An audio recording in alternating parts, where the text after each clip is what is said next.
Hi everyone. I thought I would make a vlog for no reason. Obviously, this will be my last vlog before I go to the Netherlands. I'm going tonight, and I'll be there tomorrow. I'm gonna U.S. to Netherlands is a 6-hour, dealio. So it's let's see. I'm gonna leave at 11, and then I'm gonna get there tomorrow at 4 o'clock, and that's because I also have 1 hour 40-minute layover at Lisbon. Yeah. But I'm very PE right now. Whenever I get very high energy, I get very PE, and maybe that would go for everyone. But I think the high energy function. I mean, JE can definitely be high energy as well. But I guess what I mean to say is that when I get high energy and stuff, and when I feel really great, it's very PE. However, I also don't think that's because it's me per se. I just think that feeling PE in general, like, is really good. I think everyone gets that. But I do think, and I know this, I don't think this is like CT proper. I think this is something that I kind of want to posit or suggest, and I know that me and Sierra have talked about this before as well, is that PE feels good. You feel happy and excited and blah, blah, blah. And, of course, this is what we see the PE people doing. Obviously, it's not always going to be happy and stuff too, I guess. But they often seem to go along. So I think there's a little bit more of something to look in there. Why am I so excited and high energy? Good question. It's not because I'm flying. Actually, I'm not looking forward to that. It's going to be really boring, and frankly, I don't know what to do on the flight.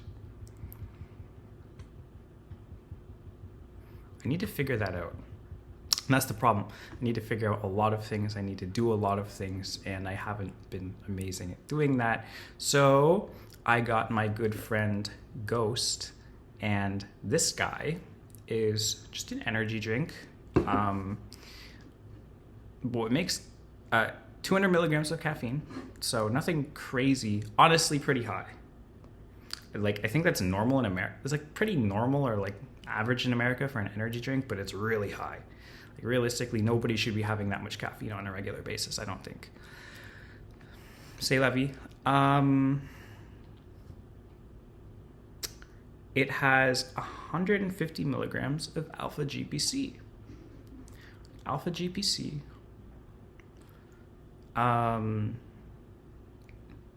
is a compound that turns into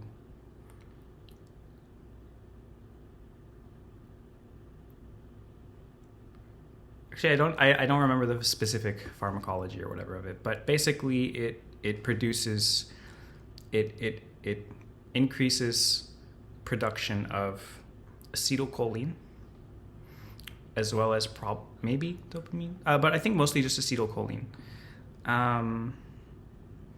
But maybe dopamine. I'm not sure. But either way, it seems that this is this one and acetylcholine, they work pretty much the same. They're just different ways, the same thing. You can also get acetylcholine through naturally occurring choline sources. Most people do. That's where they get their acetylcholine, or the building blocks for acetylcholine. They get that through milk, eggs, meat. But so it seems for me, and I've observed this very consistently, acetylcholine especially will send me through the roof. And it's fun, it's nice, it's useful. I can be very laser focused and fast. But also, what tends to happen after, or maybe if I just do it too much, I don't know. Honestly, I think so what can happen is I get really, really dysphoric, and I get like really terrible anxiety, and it feels like nothing I can do can take it away. For whatever reason, it actually does feel like if I were ever going to have the capacity to think my way out of it rationally, it would be while I have this increased levels of acetylcholine or alpha GPC. I feel like it basically lets me do what I want to with my mind to some degree, use it a bit more accurately, but sometimes it really takes me a while to realize that. And it can take a very long time to realize that. And even then, feelings are a bitch sometimes. Whenever you get in a bad mood, you want to stay in a bad mood for some reason. And so, what am I saying here? Oh yeah, so yeah, I just get in this really bad mood. And so for that reason, I actually generally don't touch the stuff. Alpha GPC, I seem to tolerate much better than citicoline, but it still, I think, is a bit sus sometimes. And also, energy drinks in general, not great for me. So I usually don't drink them. And so I just have coffee. And I mean, even now, I think I'm going to start consistently taking Adderall, and get rid of coffee entirely, which is something I did do before, and actually I think I had pretty good results. I'm an idiot, and I developed my TE, and I started going to the gym and shit, and I was doing so well in life, and I was like, oh wow, maybe I don't even need Adderall. And then I started going about my stuff without Adderall, and it was working. And I was like, oh shit, bet I don't need Adderall. I just have coffee now. That's fine. And I go to the gym and I drink milk, and okay, so once I have all these things, I don't need Adderall. Turns out that was not the case. And a couple of months later, everything is so messy and chaotic, and I don't know how to make sense of anything, and I can't, and ADHD problems. So yeah, I'll be getting back on Adderall, and I'll be taking that consistently too. Before, I think I was taking a bit more of an as needed basis, but this time I would like to do it consistently. I would like to treat it like real medication, and also get into the habit of building habits, and setting goals and stuff, just general. Well, I think, yeah, my life would benefit a lot from JE, I think. JE, I mean, it's not necessarily that I did not want to aim for JE in its own right? Or whatever. It's just that my life got to a point where I felt I was like, okay, I clearly need to do something differently. I need to put systems in place. I need to it's clear that usually I'm just oh, something is wrong, or and I'm trying to kind of ignore it. Then, every now and then you just kind of things go really wrong, which for me really isn't that wrong. I'm pretty proactive about this stuff. And it's oh no, the whole system needs rehauling. And then really, once I realized that, I would actually say that I kind of just woke up and I felt more motivated in JE than I had in a while. And, it's... and so, I've been experimenting with Adderall for the last week, and it's been going well, I think. With some of the leftover stuff I had, but now I got a new prescription. Details boring, not very interesting. Yeah. So what am I gonna do on the flight? That's a great question. I think.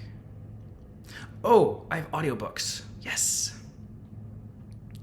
I have some audiobooks that I want to listen to. I think I'll listen to Dopamine Nation by Anna Lemke. I was listening to her on Andrew Huberman's podcast. They were talking about dopamine and addiction. That's a very relevant topic for me because I'm a dopamine fiend.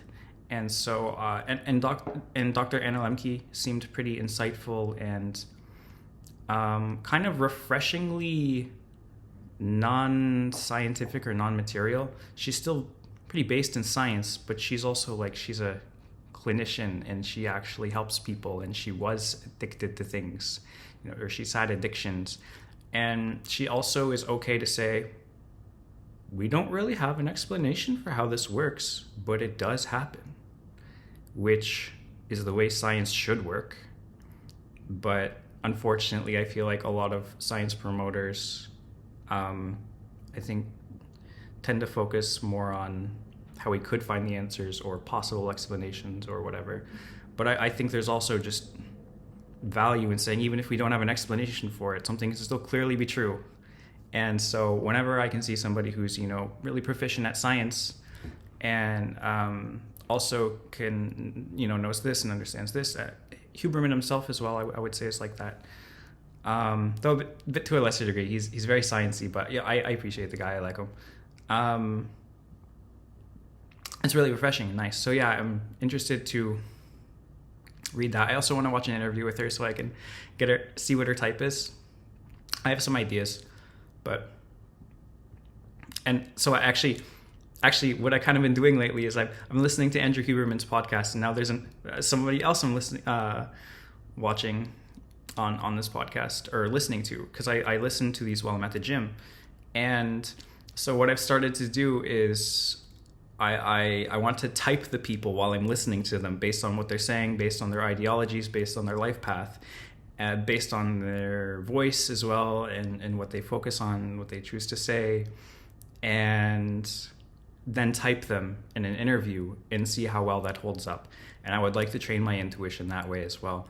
And I think being able to type people blind is a really good skill to have.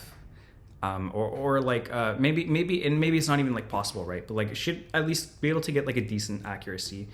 And maybe there wouldn't be a methodology to it, but that's okay, because we already have a methodology. What it would mean is that I'm training my intuition and getting a better overall holistic understanding of the types, which I can then verify, validate, and base on, because our definitions and all that we know and we hold to be true is in voltology. Then we have land of theory, speculation, and then we have like land of intuition, and we gotta it's like some kind of like pyramid or triangle or something that we have to connect. So yeah, man, I've talked a lot, but shit, I don't know how I'm gonna sit still and just like work. Oh man, no, I'll be able to do it. It's fine. I'll just turn on some music and I already cleaned the house, so a little bit. I actually have some more stuff to throw. I have to do another garbage run or two and maybe a little bit of cleaning up. And I also have to pack. So, I do still have some more physical tasks ahead of me.